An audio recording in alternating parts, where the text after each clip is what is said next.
భవిష్యత్తులో మొత్తం మూసేస్తున్నా భయం ఉండేది నాకు. ఒకసారి నమ్మి చేసేయటమే. నేను ఎప్పుడు భయపడలేదు సినిమా సక్సెస్ కానీ ఫెయిల్యూర్కి కానీ. ఈవెన్ రీసెంట్ హరిహర వీరమల్లుకి కూడా ఎప్పుడు బెస్ట్ ఇస్తాం. నేను ఎప్పుడు ఏం కోరుకుంటానంటే ఈ సినిమాని నాకంటే ఇంతమంది సింగర్స్ ఉన్నారు, డైరెక్షన్ టీం ఇంతమంది, ఇంక్లూడింగ్ లిరిక్ రైటర్ లాంటి విశ్వ నాకు గోకులంలో సీత ఫంక్షన్కి అనుకుంటా కూర్చోబెట్టి నాకు ఇతని అబ్బాయి ఇంగ్లీష్లో చాలా పాటలు పాడతాడు, నాకు మైకేల్ జాక్సన్ చాలా ఇష్టం, ఇలా బిల్లీ జీన్ పాట పాడతానంటే అతను కూర్చోబెట్టి పాడించాం ఆ రోజున. సో అలాంటి విశ్వ ఈ రోజున కూర్చోబెట్టే మంచి ఈ లిరిక్ రైటర్గా ఈ సినిమాకి ఇంత సక్సెస్ అందించడం అంటే నాకు ఒక ఆ జర్నీ తాలూకు గ్రోత్ అర్థమవుతూ ఉంటుంది. అంటే ఎక్కడో ప్రారంభమై మనందరం చిన్నగా ప్రారంభమై ఒక 2 decades తర్వాత హౌ డు వి ఎక్స్పాండ్, ఆ గ్రోత్ నాకు చాలా ఆనందాన్ని ఇచ్చింది. అలాగే ఈ సినిమాకి సంబంధించి నాకు మొన్న చెప్పాను, నాకు team work is the key for any success. నేను చాలాసార్లు ఫెయిల్ అయింది ల్యాక్ ఆఫ్ టీమ్ వర్క్. నా ఎఫర్ట్స్ ఎప్పుడు తగ్గవు. నా ఎఫర్ట్స్ ఈ సినిమాకి ఎంత పెట్టిన అన్ని సినిమాలకి ఇంత పెట్టి ఒక ఇంచు కూడా, ఇన్ఫాక్ట్ చెప్పాలని నాకు అంత బరువు ఇవ్వలేదు సుజిత్ ఈ సినిమా మేకింగ్లో. మిగతా సినిమాలు చేసేటప్పుడు టన్నుల బరువు మీద వేసుకుని అంత పని చేసామండి. రిజల్ట్ అంటే మొత్తం ఒక టన్ను తవ్వితే పిసరంత రిజల్ట్ కనిపించేది. అలాంటి ఈ సినిమా సక్సెస్ సుజీత్ ఎక్కడో ఒక కాన్సెప్ట్ స్టార్ట్ చేసి, ఒక విజువల్ స్టార్ట్ చేసి, ఒక చిన్నపాటి విజువల్తో స్టార్ట్ చేసిన కథ ఎంతమంది చేరారు ఈరోజు మనందరికీ తెలుస్తుంది. స్టేజ్ మీదకి ఎంతమంది ఆర్ట్ డైరెక్షన్ డిపార్ట్మెంట్ నిద్రాహారాలు మానేసి. అలాగే తమన్ అంటే brilliant piece of work. Thaman నాకు ఎలా తెలుసు అంటే మణిశర్మ గారి దగ్గరికి నేను మ్యూజిక్ సిటీస్కి వెళ్ళినప్పుడు ఒక ఒక కీబోర్డ్ ప్రోగ్రామ్ అని మీకు పరిచయం చేస్తాను చెప్పి తీసుకొచ్చేలా చేసేవాడు. ఇట్లాగే ఉన్నాడు అప్పుడు కూడా, అదే జోష్ అదొకటి ఎప్పుడు ఊగుతూ ఉన్నాడు, ఏదో ఊపేద్దా ఉన్నాడు. సో నాకు కూర్చోబెట్టి ఇప్పుడు ఆ కుటుంబ శంకర్లో ర్యాప్ సాంగ్ ఒకటి ఉంటుంది, అది కూర్చోబెట్టి గంగయ్యమన్ గారి అబ్బాయి చేత పాడించి.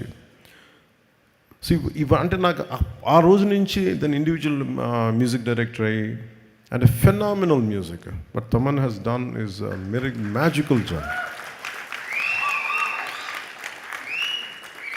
మ్యాజికల్ జాబ్ తను చేసింది.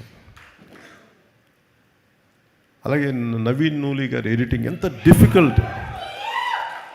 డిఫికల్ట్ ఎడిటింగ్ అంటే ఇది. అంటే కథ చాలా చిన్న కథ, పెద్ద కథగా గొప్ప, కానీ కథను చాలా గొప్పది. ఎలా చెప్పాలి ఈ కథని, ఎప్పుడు చెప్పాలి, ఎంత పాయింట్లు చెప్పాలి. ఇందాక సుజీత్ చెప్పినట్టుగా హీరో ఎలివేషన్, అందరు హీరో ఎలివేషన్ చూస్తున్నారు. పవన్ కళ్యాణ్ ఎలా చూపించారు నాకు అది చెప్పలే. ఒక తండ్రి కథ చెప్పాడు, ఒక నాన్న కథ చెప్పాడు దీంట్లో. అంటే వీటన్నిటి యాక్షన్ వెనకాల భర్తలు కదా, ఒక చిన్న కుటుంబం కదా,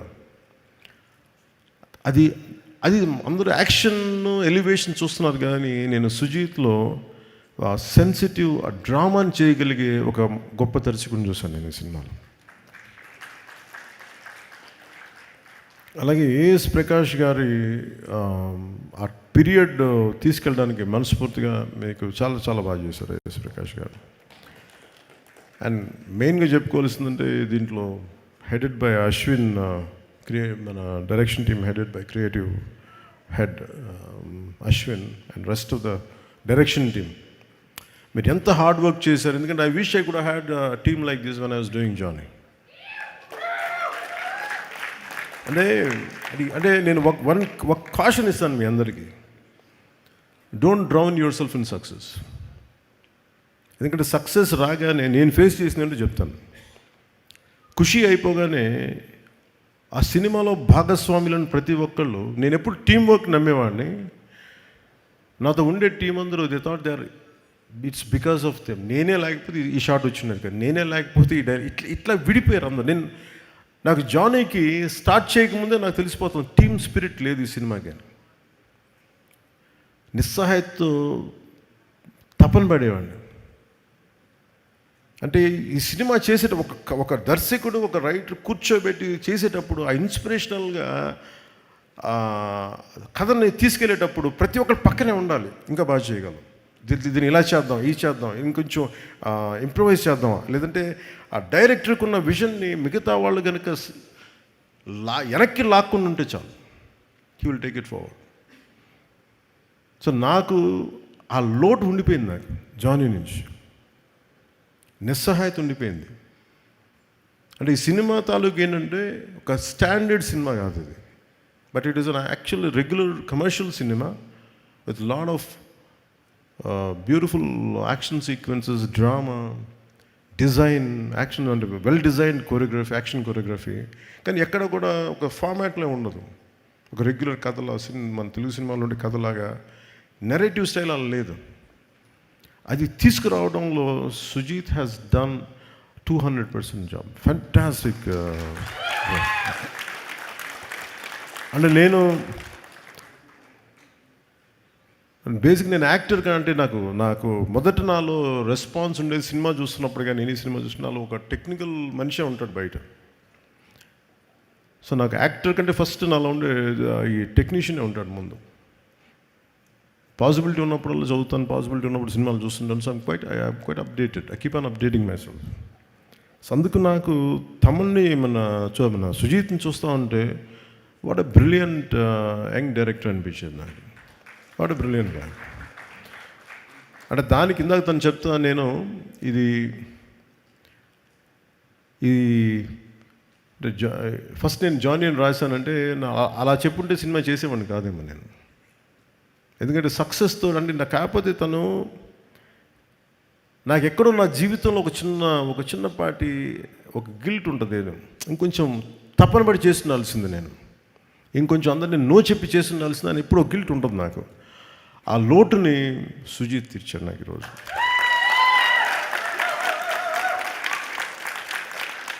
అలాగే మీ టీం అందరికీ కూడా today this success, especially for direction team, editing team, anyone who, all the newcomers, all the youngsters, I wish you bright future, అంటే థండరస్ ఫ్యూచర్ని కోరుకుంటున్నాను మీ అందరికీ. కాదు ఒక్కటి గుర్తుపెట్టుకోండి, don't get carried away by success. సక్సెస్లో వస్తాయి, వెళ్ళిపోతాయి. It's not about collections, it's not about thing, it's how well you have the ability to tell a story. That is the key. How well you mood people in the theatre. What a collective experience. అది చాలా rare, అది దొరికింది మనకి. కాకపోతే ఒకసారి danger ఏమైపోతుంటే సక్సెస్లో ఈ team స్పిరిట్ని మీరు కోల్పోకుండా చూడాలి. That's what I appreciate Sujeeth for keeping his team intact and giving the freedom to let go after the post the film. And he is the way he was wishing for you all to become directors, to become whatever you want to be. అదే ఒక great మనిషికి ఉండాల్సిన లక్షణం. అలాగే సుజీత్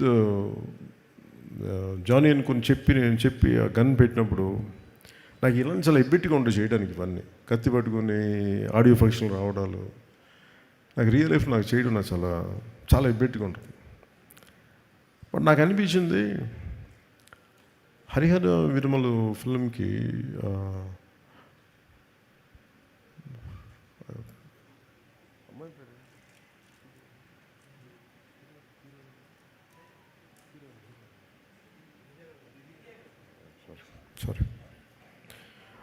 హరిహర వీరమల్లికి ఆ ప్రమోషన్కి నిధి అగర్వాల్ గారు single హ్యాండెడ్గా పాపం ప్రమోషన్స్ చేస్తుంటే నాకు చాలా బాధ అనిపించింది.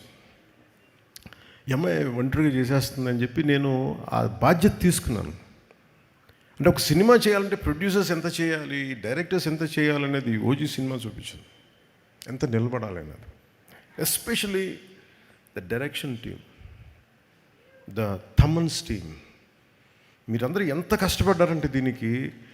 నేను ఎప్పుడు వచ్చినా కానీ ఎవరికి నిజంగా చెప్తుంది, తమ నిద్రాహారాలు ఎవరికి. ఒక 25 రోజులు అందరూ ఒక మహా అయితే మధ్యలో ఒక పావు గంట 20 నిమిషాలు పడుకొని ఉంటారు. ఎవరికి నిద్రాహారాలు లేవు. రైట్ ఫ్రమ్ ఎడిటింగ్ టీమ్కి కానీ, ఎఫెక్ట్స్ టీమ్కి కానీ, మిక్సింగ్ టీమ్కి కానీ.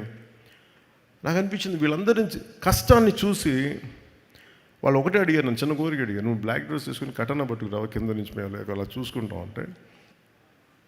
నాకు అనిపించింది, నాకు మామూలుగా ఇది చేసేవాడిని కాదు, కానీ వాళ్ళ పడ్డ కష్టానికి నాకు చిన్న మొహమాటాలు ఎబ్బెట్లు నాకు అలవాట్లేవు. ఇప్పుడు సినిమా హిట్ అయినా సరిగ్గా ఆడకపోయినా నేను ఎప్పుడు బయటికి రాను. అలాంటిది ఈ సినిమాకి లేదు నేను ప్రమోషన్కి వస్తానని చెప్పి నా చేత మై లవ్ ఫర్ దెమ్, అంటే my love for your hard work, my love for your commitment. What a team, what a team. Thaman గురించి చెప్పాలంటే నేను తమన్కి భయం వేసేది, ఇతను మీసం మెలేస్తాడు. నేను ఒకసారి ఫోన్ నాకు నేను ఎంత పొలిటికల్ బిజీగా ఉన్నా ఎవరో ఒకళ్ళు ఒకసారి కొంచెం బాగా వస్తుందంట కదా తమన్ చెప్తున్నాడు, నాకు భయం వేసేది. ఒకవేళ వాళ్ళు నచ్చిన మీరు ఎక్కువ ఎక్స్పెక్టేషన్స్ మించి రాకపోతే నన్ను తాట తీసేస్తారు బాబు, మీ అందరిని ఏమో అంటారు, నన్ను కూర్చోబెట్టి నలిపేస్తారు అందరూ కూర్చోబెట్టి. తమన్ కొంచెం తక్కువ మాట్లాడే సినిమా గురించి రిక్వెస్ట్ చేశాను. అసలు తమన్ హార్డ్ వర్క్, చాలా చిన్న వయసులో తండ్రిని కోల్పోయి తనే ఇంటికి పెద్ద దిక్కై ఈ సినిమాలో ఇది ఒక నాన్న కథ అంటే నాకేమనిపించింది అంటే తమన్ వాళ్ళ నాన్నగారికి ట్రిబ్యూట్ ఇచ్చాడు ఈ సినిమాలో. అంటే కనిపించని నాన్నకి, వెళ్ళిపోయిన నాన్నకి ట్రిబ్యూట్ ఇచ్చాడా అలా లేదంటే చాలా నాకు అది అనిపించినాయి. అలాగే నా కో యాక్టర్స్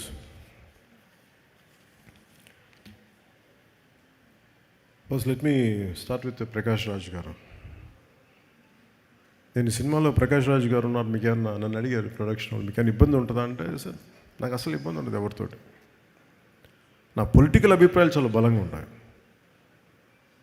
నాకు ఒక విషయం చెప్పాలనుకుంటే మొహమాట పడను, చెప్తాను. కానీ ఇంకొక నా యాక్టర్స్ కూడా అభిప్రాయాలు ఉంటాయి, దాని తప్పే లేదు. ఒక్కోసారి పర్సనల్గా అవుతుంది అది. అంత మాత్రాన సినిమాకి నేను ఇచ్చే గౌరవం ఏంటంటే, సినిమాకి నాకు ఎందుకు అన్నం పెట్టిన తల్లి ఇది నాకు సినిమా. ఈరోజు నన్ను కూర్చోబెట్టి నన్ను డిప్యూటీ సీఎం హోదాలో పెట్టింది అంటే అది సినిమా నాకు ఇచ్చింది. నా సామాజిక అంటే నా ఒక ఈ సమాజంలో ఉండే ఈ అసమానతల మీద కోపం నాకు ఎగ్జిబిట్ అవ్వడానికి సినిమా పనిచేసింది నాకు. అందుకే నాకు సినిమా అంటే చాలా చాలా గౌరవం. అందుకని మీరు ప్రకాష్ రాజ్ గారు ఉంటే మీరు యాక్ట్ చేస్తారా లేదా అంటే అస్సలు నాకు ఇబ్బంది లేదండి. నేను ఒకటే కోరుకుంది ఏంటంటే సెట్లో అలాంటి టాపిక్లు పెట్టద్దని చెప్పిన అది ఒకటి నేను కోరుకునేదాన్ని. నువ్వు ఎందుకు ఇట్లాంటివి మాట్లాడితే కొంచెం ఇబ్బందిగా ఉంటుంది, let him be professional, I will be professional, అస్సలు నాకు ఇబ్బంది లేదు. సో అలాంటిది ఒక బ్రిలియంట్ యాక్టర్ ప్రకాష్ రాజ్ గారు. We might have many differences, that's not an issue when it comes to cinema. అవన్నీ అది వేరే ప్లాట్ఫామ్లో మాట్లాడుకుంటాం. సో ప్రకాష్ రాజ్ గారికి మనస్ఫూర్తిగా నా ధన్యవాదాలు తెలుపుతాను.